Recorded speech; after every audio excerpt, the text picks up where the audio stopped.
Good to see you again. Today I'd like to talk about footprints. And no, I'm not going to talk about that oft-repeated poem about footprints in the sand, but these days we hear a lot about footprints, carbon footprints. If you're into hunting and fishing, different footprints that the wildlife might leave. If you're into four-wheeling or off-roading, they talk about the size of the footprint of the vehicle. So what do all these things have in common? Well, footprints are an effect on something, a mark that's been left, a change that's been made, and evidence of that change that's come for others to identify and perhaps emulate or follow. And I've been thinking an awful lot about the footprints that we leave in those around us. When I was a youngster, I remember my dad saying that he wanted to leave a mark on the earth. And what he was talking about was a physical mark in the form of a home that he may have built. But I think there are more important marks, more important footprints or fingerprints or other indicators that we leave behind us. And that's what I'd like to chat about today. Through my volunteer work with hospital chaplaincy and hospice work, I have the opportunity to study people, and I see that many of the patients that we call on have different agendas. Some of them want you to acknowledge the illnesses that they have. In fact, I met a lady in the checkout line the other day who told me she was 91, and I couldn't believe it because she looked so radiant and so spry. And I complimented her on her wonderful presence that she had. But then she had to qualify. She said, "Oh, but I do have arthritis." It was almost like a badge of honor for her talking about her arthritis. Well, I think that Dr. Seuss may have put it best when he said in Horton Hears a Who, "A person is a person, no matter how small."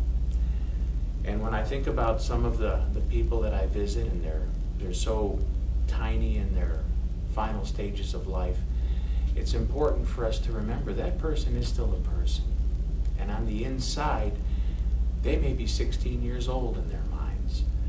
And it's important for us to acknowledge everyone and see if there's something we can do in this chain of acquaintances, this chain of people that we meet to change their lives. There's a lady named Sonia, and I'm going to do my best to pronounce her last name, Lubramersky, and she wrote a book called The How of Happiness.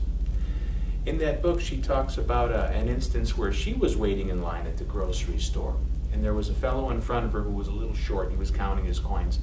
He was $1.15 short for his grocery bill, so she paid it, and the fellow went on, and she was watching all the groceries go through the line, and then through the corner of eye, she noticed that that fellow was helping a lady in a wheelchair with her groceries out the door.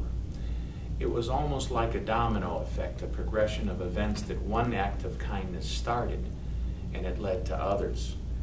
I'd like to share with you a quick poem that's called A Smile. She smiled at a sorrowful stranger.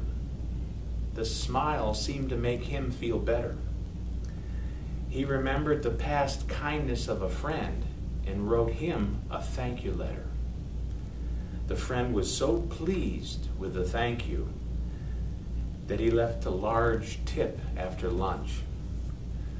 The waitress was surprised by the size of the tip and bet the whole thing on a hunch. The next day she picked up her winnings and gave part to a man on the street.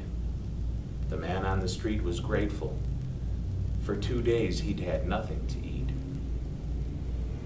After he finished his dinner, he left for his small, dingy room. He didn't know at that moment he might be facing his doom. On the way, he picked up a shivering puppy and took him home to get warm. Well, the puppy was very grateful to be inside and out of the storm. That night, the house caught on fire, and the puppy barked the alarm. He barked and he woke the whole household and saved everybody from harm. One of the boys that he rescued grew up to be president. And all this started because of a simple smile that hadn't cost a cent.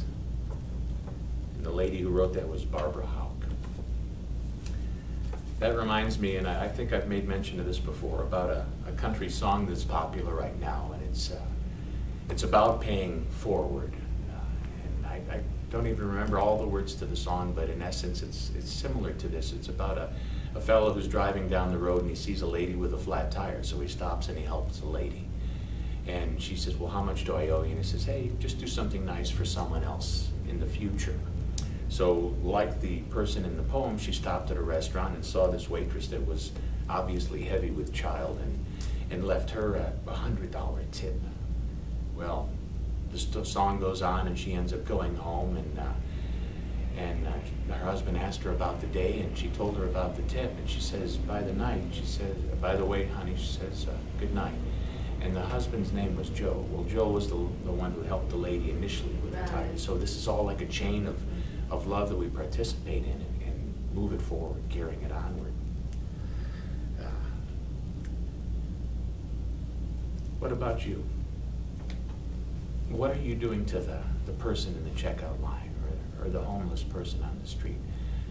What are you doing in the way of just something as insignificant as a heartfelt smile? That in itself is such an act of unexpected kindness to someone who often isn't even regarded as human and ignored by people. It can start a domino effect and change people's lives around us if we just take the time to notice. Well, two very famous people took notice, and I'd like to close with a couple of their quotes. The first one is from Mother Teresa, and she says, we can do no great things, only small things with great love. And there's no lack of opportunity, because Albert Schweitzer said, wherever a man turns, he can find someone who needs him. Well, there's people out there that need you, and they're waiting for your smile, for your helping hand, for whatever you can do. And these days, I think we all need to do more of it and help each other out. Be human. Be a good neighbor. Radiate that spirit that's within you. Share it with someone. God bless you all, and we'll see you again soon.